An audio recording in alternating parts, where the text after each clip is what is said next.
Nobody seems to talk about the power of cartwheels. They're typically looked at as something your kid does in gymnastics class. But cartwheels develop straight arm pushing strength, spine mobility, and possibly even good for longevity. Our bodies have huge fascia lines that connect everything. Often neglected is our ability to move side to side. By doing cartwheels, these muscles and fascia get the stimulation and stretch that they need. As the Chinese proverb goes, you are as old as your spine. Cartwheels require a high degree of spinal rotation and side bending, especially done slowly. Most people find the more supple your torso, the less tension your body holds, and the better you feel. Cartwheels require the coordination of shoulders, spine, and hips, which equals more control, more mobility. Straight arm strength refers to not bending your elbows to push or pull. When you take elbow muscles out of the equation, the scapula and rotator cuff have to work very hard to stabilize the shoulder. This is important because it's easy to become too elbow dominant. Straight arm movements build well-rounded, robust shoulders. Going upside down requires you to support your whole body weight on your wrists. And when you work up to this gradually, you develop incredibly strong wrists and hands. And speaking of going upside down, there's a whole host of benefits, including improved circulation and lymphatic flow. But maybe the biggest benefit is intelligent strength. You need coordination of your shoulders, spine, and hips. This results in sensitivity rather than brute force.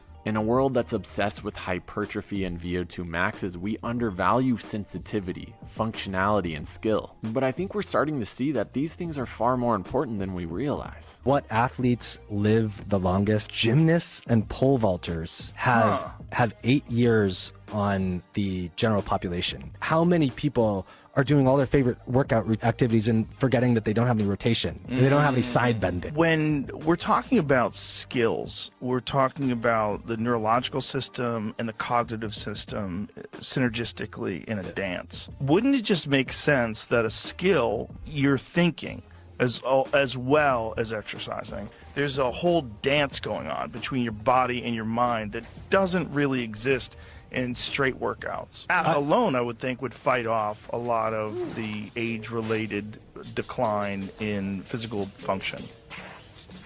The art form that has taken the cartwheel further than anyone else is Capoeira. They've taken the simple cartwheel and made it into an expressive, creative form of art. It's what inspired me to take my aos, as they say in Portuguese, more seriously, or at least train it like I would any other exercise. I've always found projects like handstands and muscle-ups very good for my body and mind because they take much more physical intelligence than a traditional gym exercise. My hope is that the cartwheel becomes mentioned amongst calisthenics enthusiasts because the dynamic nature of the cartwheel balances out the static skills. It's normal for adults to have some fear of going upside down.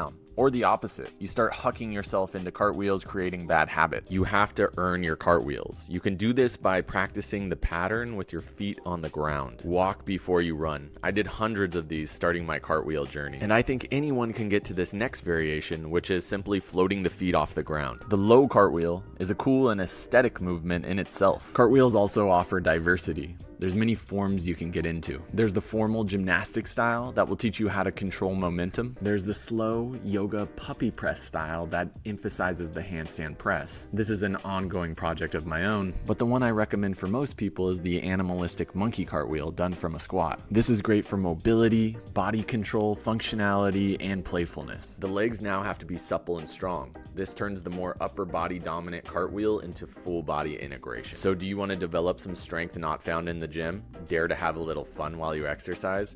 Comment below, let me know if you're interested in the cartwheel journey. I teach this and many more animalistic movements in the human animal method. It's fun, engages the mind, and will get you in incredible shape. First link in description if you're interested, as always. Hey guys, just realized the cartwheel pairs perfectly with the pancake stretch from the last video. You need this mobility to make your cartwheels pretty. Pair them together and have a nice fun session. Enjoy.